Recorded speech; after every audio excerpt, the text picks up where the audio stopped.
So we will get started. We do have a quorum. And Senator Eccles, would you do the invocation for us today? Your number 12, is that it? Let us pray. Dear Heavenly Father, thank you for today, Lord. Thank you for allowing us to be here to do the work of the people of Georgia. I pray that you'll give us clear minds as we make decisions and let us do what is best for Georgia. In your name I pray, amen. Amen. We're going to have a presentation. I may let Senator Hawkins go ahead here. The presentation was going to be first, but I'm thinking you might be quick just because we voted on this pretty much before. So if you want to come on up to the mic.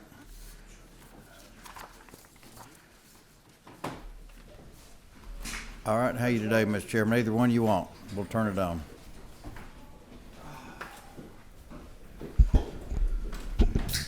Thank you, Mr. Chairman. And let me start first and say we heard from Senator Eccles a similar bill. I think yours has one change to it. Yes. It passed out, I think, with maybe a couple of no votes, so it may not be a unanimous vote, but probably be similar lines again. So tell us maybe the difference between what she had and what you've got now. I think that she had the .75 still in there. Yes. Yeah. And the .75 was taken out by advisement of ACCG. And that .75 you're referring to for the committee members is that if the county goes it alone without the cities, is that correct? Right, that's exactly right. Because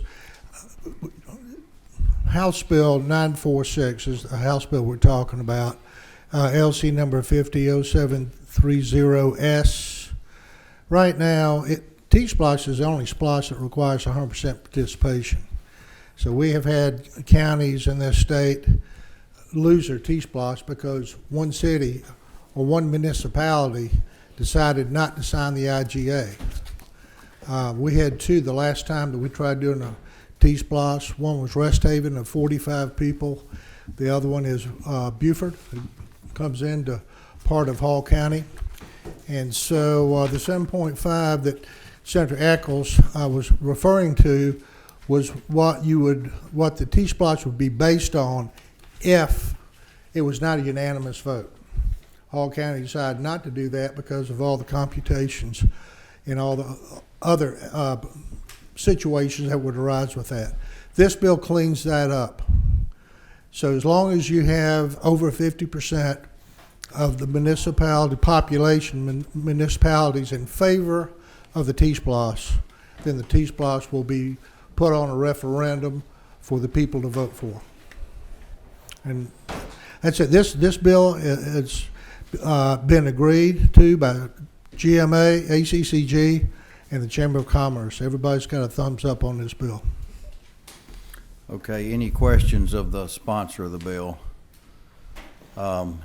We've got a couple of people signed up to speak, including, I think, maybe the administrator of Hall County, but I don't know if that's necessary, really. It's up to the committee. Is everyone okay to go ahead and vote with any further testimony? We've seen this same bill with one change, taking out the option of counties going it alone. Okay, is that Senator Tillery? Thank you, Mr. Chairman. I think it's important to point out, Chairman Hawkins, that if there is not unanimity, doesn't this bill drop it down? It's not a 10-year referendum or a 10-year tax, it's a 6-year tax? Correct, and thank you for saying that. Yeah. Yes. Yeah, we've heard from counties around the state that it's an extra year allows them a little more time to get things up and going. So yes, thank you. That's a good point.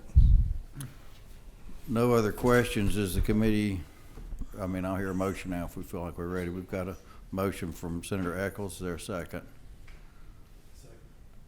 Second from Senator Avantarte. Any other discussion? All those in favor of the motion, raise your hand. Okay, and all opposed? Senator Roark, did you vote either way, or? Oh, I voted for. Okay, so your bill passes, and who's your sponsor over here? Senator Eccles. Oh, good choice. I think so. Sort of cute too, isn't she? Yeah. All right, we've got Kyle Wingfield here with a presentation for the committee, if you want to come up. There was a lot of work done over the off session. We haven't, no.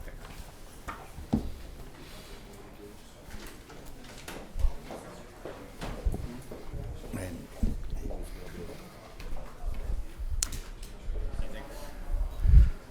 Okay, so the floor is yours. I'll tell the committee, part of this was Rhea Heaterman, who's done work in a lot of states, worked with us some over the off session in our committees, that some of the people here were part of the tax credit study committees. And I think if I've got it right, you're going to start on page 14 and go through all the derivatives there in the presentation and break down for everybody that didn't have Calculus 3 how those formulas work. But I think we'll just do an after-class tutoring session on that. Oh, Y'all okay. can tell me how those things work. But Okay. yes, no. Thank you, Mr. Chairman and members of this committee. I'm sorry, somebody said I didn't introduce you properly. Kyle Wingfield, introduce yourself, name and address for the record, if you would. Yes, Kyle Wingfield. I'm the president and CEO of the Georgia Public Policy Foundation and Georgia Policy Impact. And we, as you know, are a think tank based here in Atlanta. We work on state public policy issues. And as the chairman alluded, we participated in the tax credit study committee this summer and brought down or rather had via Zoom, our colleague from Ohio, Ray Hederman, from the Buckeye Institute, our sister think tank in Ohio, which has a center that does economic modeling. And so after the discussion that Ray had with the study committee, we took some things that we'd heard that were of interest to people and commissioned this modeling study that Buckeye put together for us, and which we published a couple of weeks ago. So I'll go through that in a moment, but I wanted to start with just kind of some kind of opening thoughts in terms of how we approached this and how we approach tax policy generally. As many of you know, Georgia is a low tax state. You can see that by virtually every metric that is out there. However, we compete in a very highly competitive region when it comes to taxes. So we're sandwiched between two zero-income tax states in Tennessee and Florida. To our northeast, we have North Carolina, which 10 years ago had a higher income tax rate than Georgia does. And through some steady reductions of that rate, it has now come to have a lower rate than we do. And that's both on the personal side and the corporate side.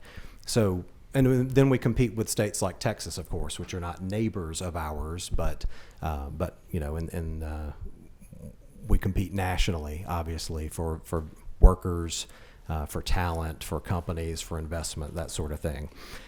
So it's important to note that just because we're doing well from a tax rate standpoint doesn't mean we've done all the work that there is to do, because no state is sitting idly by.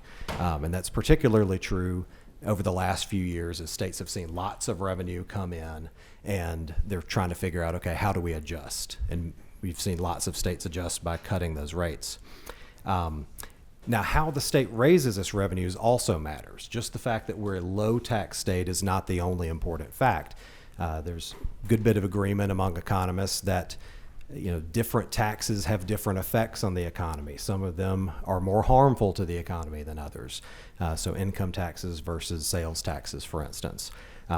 So it's important to look at the structure of the code in addition to how much money it raises. And then the final point that we come to the table with is that, generally speaking, the private sector spends money more productively than the public sector. Now, that doesn't mean that the public sector doesn't do important things. If that were the case, Chairman Tillery could come in and put zeros in the budget and y'all could go home after a couple of days. Obviously, the state funds some very important functions and must continue to do so.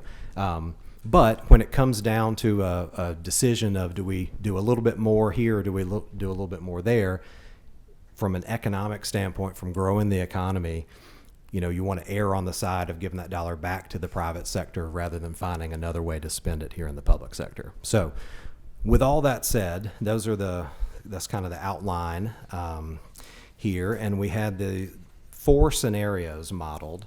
So I believe you have these in front of you. If you turn to page 6, scenario 1 was accelerating the tax cuts that this body passed in 2022, House Bill 1437, and extending them.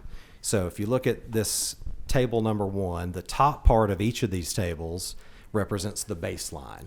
That's tax according to current statute in terms of the rate. These are projections of state GDP, the number of jobs in the state, tax revenues, consumption, and investment. And then the bottom part of each table represents what would happen according to the models if changes were implemented. So in the bottom part of this table 1 on page 6, you can see that the tax rate goes down about twice as fast under this scenario, and ends up going a percentage point farther, so going overall about twice as far as current law holds. And what you see there is that you get a big boost in state GDP. You see by the end of this, you would see about 16,000 more jobs, more investment, more consumption, and ending at a tax rate of 3.99. The second scenario was we asked, it's employment. It's about the fourth column. So the 2, 5, 7, 9, 11, 14, and 16 is what? That would be, so when you got to, on the first line, 2024, if you were at a 5.19% Correct. tax rate, you would expect to have 2,000 more jobs than the baseline number in the top part of the table. Oh, And so then that's thousands. That's thousands, 2,000, yes. not Those two. are, yes. These are all in Okay, thousands. okay, thank you. Well, those numbers are in thousands. Some of the others are larger. Page 6. Page 5 describes the scenario, and page 6 has the table. Looks like this. So we're on 5 on our sheet. Oh, I see. Okay. Okay. It's numbered 6 on mine. Is this personal income tax you're talking about? Yes. Yes. Scenario 1, table 1. Then scenario 2, table 2, looks at, instead of lowering the personal income tax, it actually looks at eliminating the corporate income tax over a period of 5 years. And so you can see the same baseline top of the table, and this is table 2, and then the projections from the model on the bottom of the table. What I draw your attention to here is if you look at the last number in both table 1 and table 2, and they're next to each other on mine. It looks like they may be on opposite pieces of paper for y'all, so it's a little bit harder to do.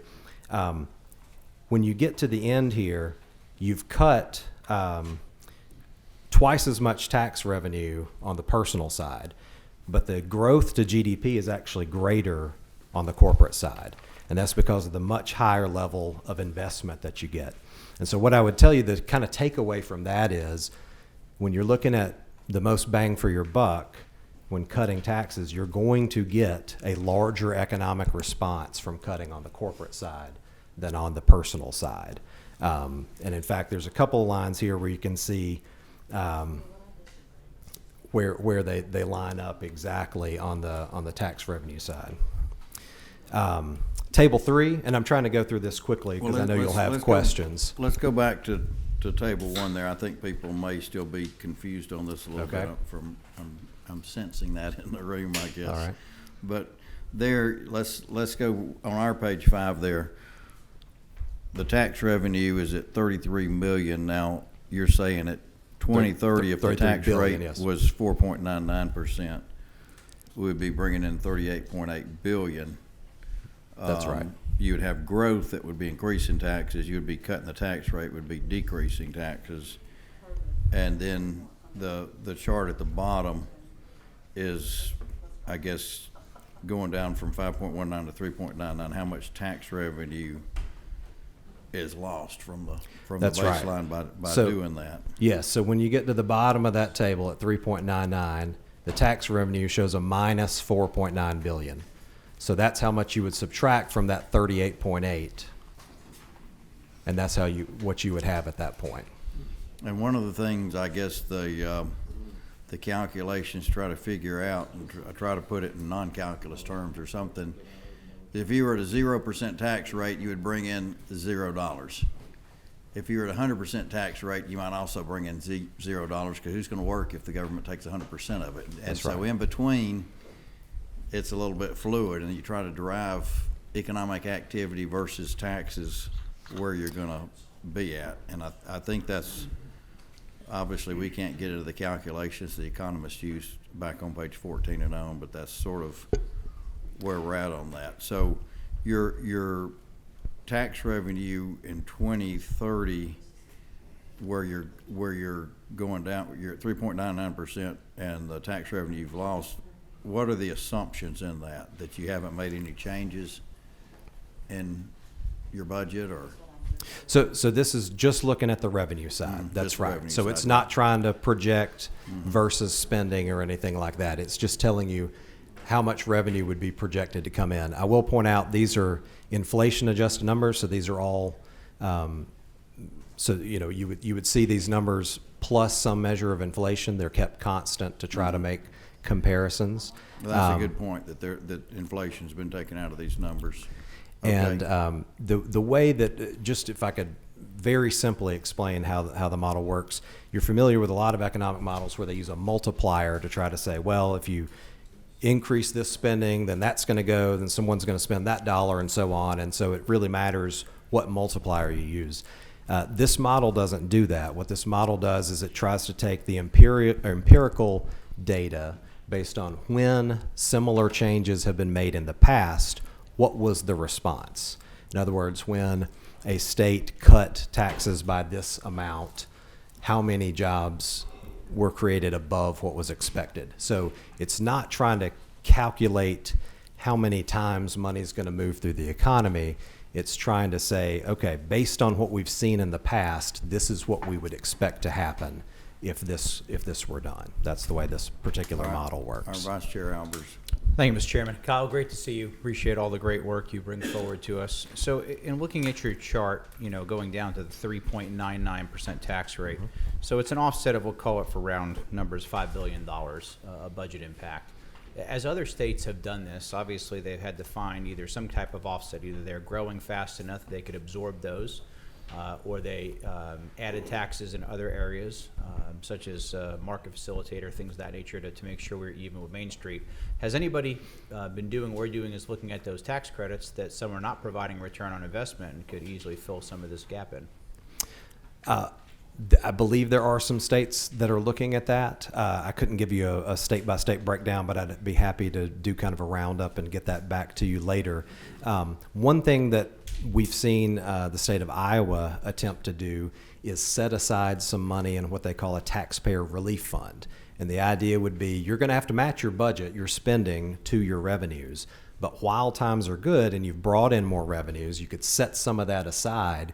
And then if revenues come in short of what you projected, you've got some money to pull out of reserve and dedicate toward that and make the budget whole to kind of smooth the transition as you're doing that. So that would be outside of a traditional rainy day fund then? Yes. Okay. And then I know you've helped us and looked at some of the measurements that we've done over the last few years especially, and certainly some have come back positive, but a great many have come back with an upside down ROI, and could be a great way to help all Georgians. Very well could be, yes. Well, North Carolina is an example. You mentioned them that have gone down to 3.99 and are trying to get it lower. They quit matching the federal R&D tax credit as an example. Our film tax credit that I think is at $1.4 billion, that'd be what, $1,400 million.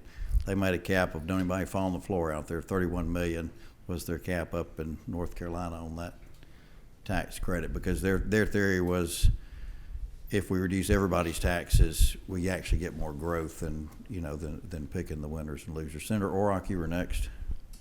Thank you, Mr. Chair. Thank you, Kyle. On your introductory remarks in the second paragraph, it includes a sentence that says, Georgia looks unlikely to continue to attract or retain relocating workers without more competitive tax reforms. How do you support that, given our meteoric growth in job creation and attracting incredibly important manufacturing, and particularly in the EV space and the battery space. I mean, how do you support that sentence that you assert there, that we look unlikely to continue to attract or retain relocating workers? Well, the differentiation there between what we're talking about, you're talking about job creation, which is the company creating jobs. What this is talking about is the workers to fill those jobs. And I know that that's been a very important topic during this session. We all recognize that we are growing jobs at a rate that's faster than we're growing workers who are prepared to fill those jobs. We've got to bring people in to fill those. And if you're someone who is thinking about moving to another state, one of the big factors you're going to take into account is, what is the return on my own work? At what rate will I be taxed if I go to Georgia versus another state? And so that would be the thinking behind that sentence, is that we're not talking about the employers, we're talking about the employees to fill those jobs. Because as you say, the state has had a very great record in recent years in particular Exactly. in attracting companies, but we need people to fill the jobs that they're creating. And the people to fill the jobs are what this is talking about. And you think people stay away from here because our tax rate is too high? I don't know that is they're- is that the underlying assumption? I think the assumption would be they're not moving here in the numbers they could be moving if we made it more attractive to them on this front. Now, obviously, people have lots of different factors they Exactly. take into account, but this is a big one. I just think that's hard to support. Yeah. Thank you, sir. I'm still having trouble with the chart.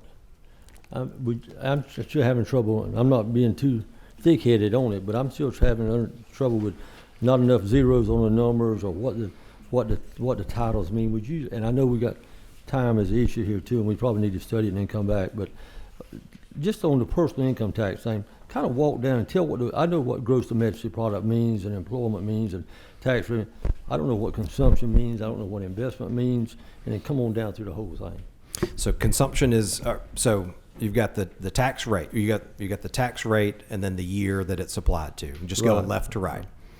You've got the state GDP in the next column. So that's how large the state's economy is.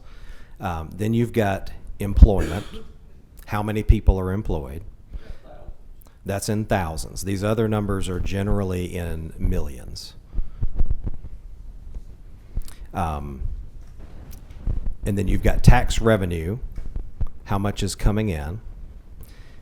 And then you've got consumption, consumer spending, how much are consumers in the economy spending. And then investment, how much is being invested, whether it's into a new business or into expanding a business or that sort of thing. So how many zeros have to go on those numbers? That's what I'm. So if you look at the tax revenue number, you're going to add 6 zeros there. 6 zeros. Okay. Yes. Okay. That's probably why I'm struggling on it. Okay. And 3 zeros on the employment, since it's in Okay. thousands. Thank you. I appreciate Yeah, it. so it wouldn't have fit on the page if we included understand. all the zeros, unfortunately. Yeah. Well, we looked like we did something anyway. Okay. Okay, and we're gonna get short on time pretty Yeah, soon here. I'll but read Senator it. Hodges, go ahead. I'll read it. Mr. Wingfield, thank you for bringing this. The proper way to evaluate the 4 scenarios, to try to chart a path forward, the best path forward.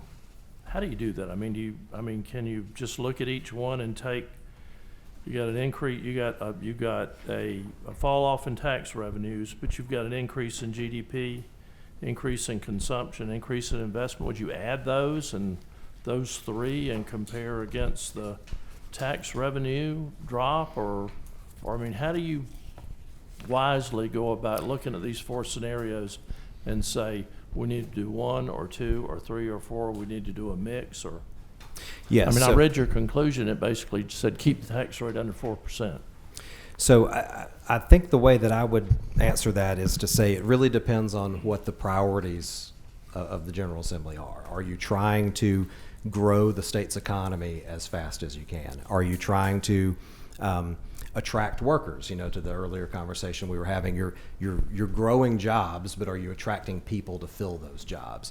I think you have to decide what your policy priority, what your goal priority is. And then these scenarios help tell you, okay, if that's your priority, then you want to look at something along these lines. And the scenarios really are meant to look rather different so that you can have different, a diverse menu of options here.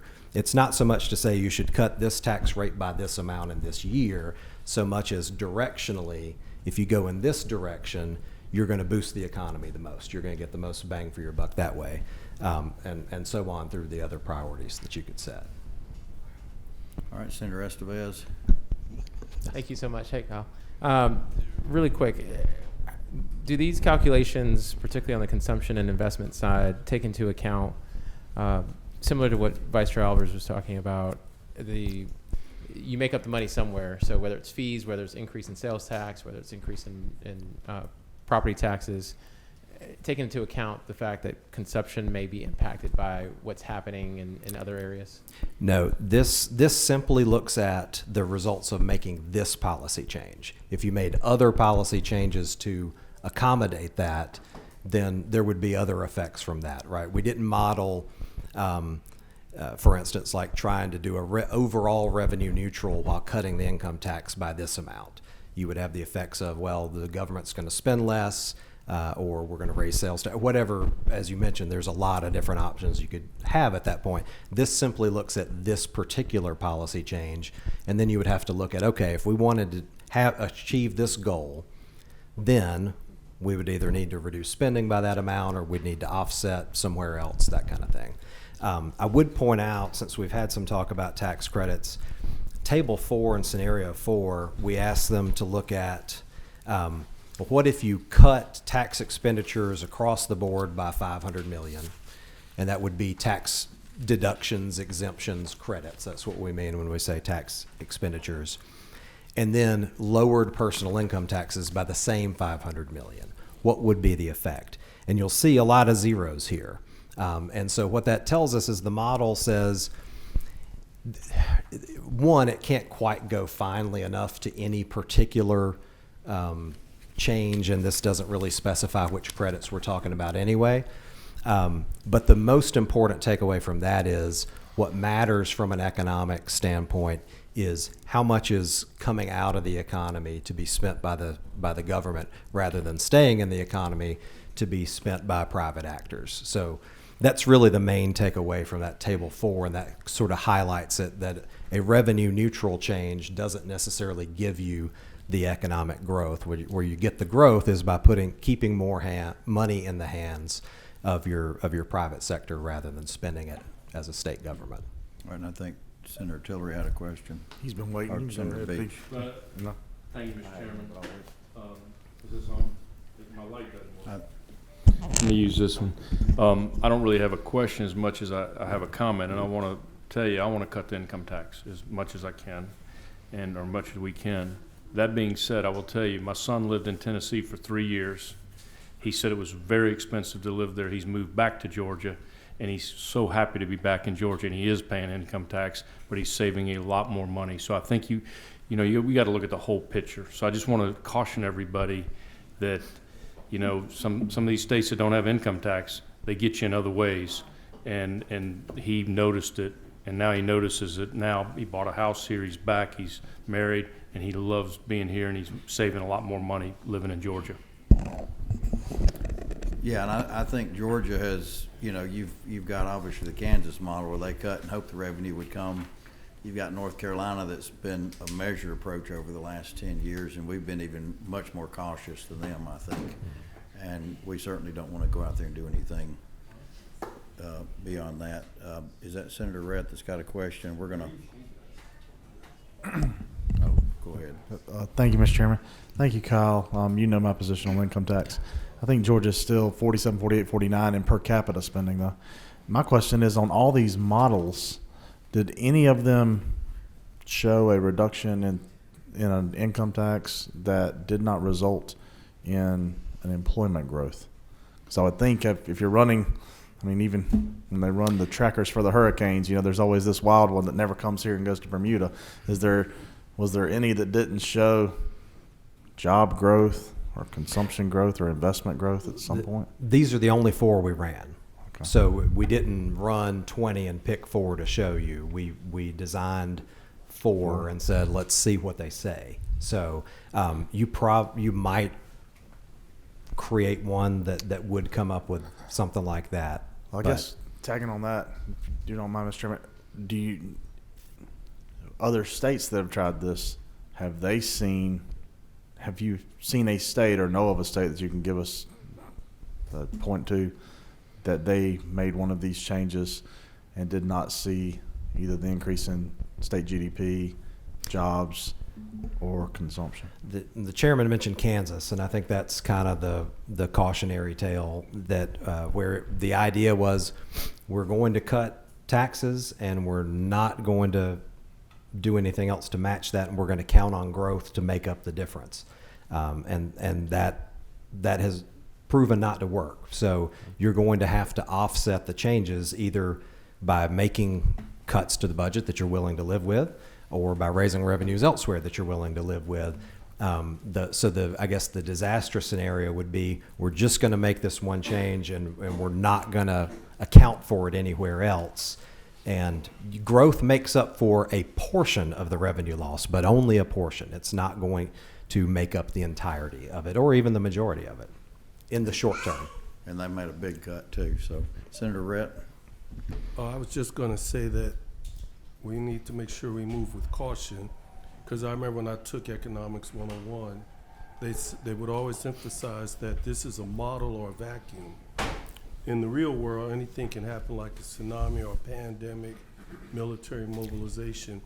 I know you want to get to a certain rate, but I just wanted to state that we should exercise caution as to how fast we move. And I think we have been cautious, and we also have real-world examples of other states that we can model after and say, they did this, don't do that. This state's got a $68 billion deficit. Whatever they did, don't do that. This state cut their taxes below us. Maybe we want to look at what they did. So, yeah, we've got to be cautious, and we've got to do it the right way. Any other I saw there was a light on over here and then it went off. Go ahead. This is a comment maybe to even somewhat, not trying to, but contradict what Senator Rhett said. The House sent us a bill a couple years ago to immediately go to 4.99%. And had we done that, we would have had the revenue.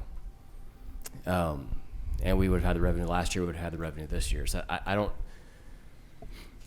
guess my question for you is, how do you juxtapose that with Kansas, right? So the Senate put the throttle on there to phase it in over 8 years or whatever we've done. At least in the years we've had so far, we know that has not been necessary. Do you have to overlay that with migration patterns? Because obviously the growth of the state here is very different from Kansas. And would that not give a different result? Because had we gone to even 4.5% when the House sent us the bill that went to 4.99, we would have had the revenue and still had a surplus. Certainly the economic conditions were entirely different when Kansas made its change versus the last couple of years that we've seen here in Georgia. So you do have to take account of those things. I think what I would describe, to kind of get at the two comments here, I think the way I would describe these scenarios is more aggressive than current policy, but not recklessly so. So going faster because we've seen revenue continue to remain strong, even as it's been slowing down. It's not really falling off a cliff at this point. We're not reverting back to the pre-inflationary numbers from a revenue standpoint. So this really is we've talked about an accelerator for the tax cuts that were passed 2 years ago. This is a faster accelerator, you might say, than that, but without jumping directly to 399 or something like that in one fell swoop. Follow up to that, since we did not go to the 499, we were put in a position of refunds as opposed to a lower rate. Have you all looked at, or even I know you haven't here, but at a macro level, the value of these kind of responding to surpluses with refunds versus a lower rate across the board? Would that impact these employment numbers at all due to predictability? We didn't model that, but I would say generally I think it's fair to say that it is better from an economic standpoint to set rates and lower rates and give businesses and employees something to expect coming down the road rather than to hand them back some of their money in a rebate. It's going to drive investment, which is going to help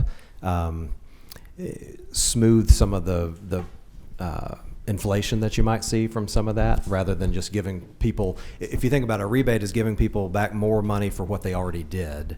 Lowering rates in the future is incentivizing them to do more, to work more, to save more, to invest more, and that's what grows the economy. So I think generally speaking, it's safe to say that it's preferable to provide tax relief through rate cuts rather than a rebate. And I guess I would add to that, we're not talking about cutting services. I always like to point out our teachers in the state of Georgia have the highest average pay anywhere in the South from Texas to Virginia. That's another argument. We're saying what will be the rate that will get us growth in the state and create jobs. Services aren't really a part of this discussion. How much longer have you got on your presentation? There may be another question or two. I think I've made most of the points I wanted to make, so I know that the committee has a lot of work to do today. I'm happy to stick around until after the hearing, though, and speak with anyone who'd like to speak further. Senator Orott one more question here. Thank you, Mr. Chair. Earlier in your remarks, I believe you said something to the effect that this approach, this analysis, did not include the multiplier effects of money spent by government in the economy, and I'm not sure why you would leave that out. That's number one. And then number two, what do we make of the fact that during the pandemic, when the federal government made major infusions of money to the states and into the economy, and we flourished in that setting with this infusion of federal investment, and we pulled back from a real negative projection that we had expected as a result of going into this pandemic. And in fact, we flourished. Our economy flourished. It grew and helped contribute to this big surplus that we have. So how do you account, for one, why would you not look at the multiplier effect? It's a basic part of the picture. And two, we had the real life demonstration of the infusion of public funds into the economy, and it saw significant healthy growth. So to answer your first question, the reason, as I understand it, that our colleagues at the Buckeye Institute don't use the multiplier approach is because you've got to pick what number you use as the multiplier. And the one thing that I think you can be certain of is whatever number you pick is not going to be the right number. You might be close to the right number, you might be far from the right number, but you're just sort of picking a number and saying, well, we think this is what it's going to be. What they've done instead is look at the record, the historical record, and say, all right, when states have changed their tax policy, what happened? And they've pulled all that into the model. So in a way, it is acknowledging that money is going to move and that there's going to be growth. But instead of picking a number and trying to base everything on that, it's taking the totality of the changes that have been seen across a lot of different changes. So empirical data rather than a forecast, I guess, is the way that I would try to describe it as the difference in approach. But you're not doing a multiplier on anything, are you? The private money or? If I understand all those Greek letters and formulas at the back correctly, that's right. That's right. Okay. And then for the second thing, the sheer volume of money that was put into the economy was bound to have an effect.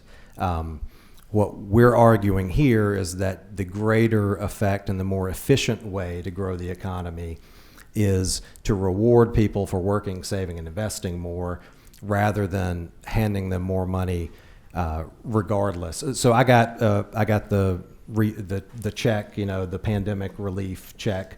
I didn't work anymore to do that. I didn't produce anymore. I tried to go ahead and spend it to get into the economy because I understood that was the effect or the intended use of that money.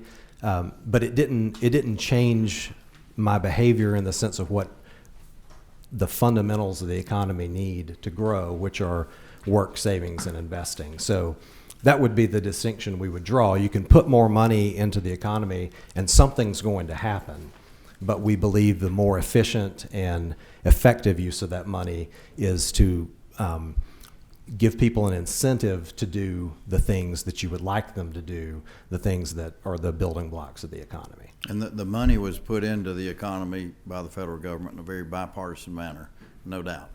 And it did cause growth, no doubt. The downside of that is because of the deficits. We were spending about $300 billion on interest.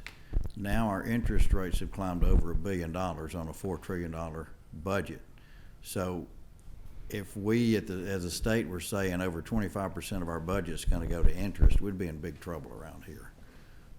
And that continuing interest, which looks like it's going to climb, that's the problem with that. Yeah, if we max out our credit cards in a year, we can have a really good year, and then we got to pay them off the next year.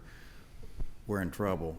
The federal government kind of did that, and they probably needed to do some of it to keep the economy going, but there was a big downside as well for what they did. Senator Hodges, I guess you can have the last word here. Thank you. Kyle, wouldn't you say that you really did use a multiplier rather than projecting one? You used what actually happened when states took these actions. So money did move around, and there was a multiplier, and this is actually the actual effect of what happened, as opposed to picking one out of the air and putting it in, right? You can think about it similarly. I'm trying to avoid the word multiplier because I think there's kind of a technical use of that term, that's what and that's not what was done. But yes, it's acknowledging that when you incentivize people to work more, they're going to work more, and that's going to put more money into the economy. When you incentivize them to save more and invest more, they're going to do those things, and that's going to build the economy. So you can think about it that way. I'm just trying to keep my technical jargon as clean as I can. All right, we certainly appreciate your presentation. Obviously had a lot of interest of the committee, and if you'll get offline and go through the derivatives starting on page 14 with everybody afterwards, make sure everybody's good on all of Meet those. me here at 10 o'clock tonight, and we'll go through all that. So thank you for your time today. All right, is Representative Perkle here? Did he make it in? I know he was tied up in another committee. I tried to filibuster to get him here, but I don't think I did, so I guess we'll catch that on the Wednesday meeting, and we'll be adjourned. It's right now, it's 4 o'clock, unless I can get an earlier meeting. Can you get me an earlier meeting?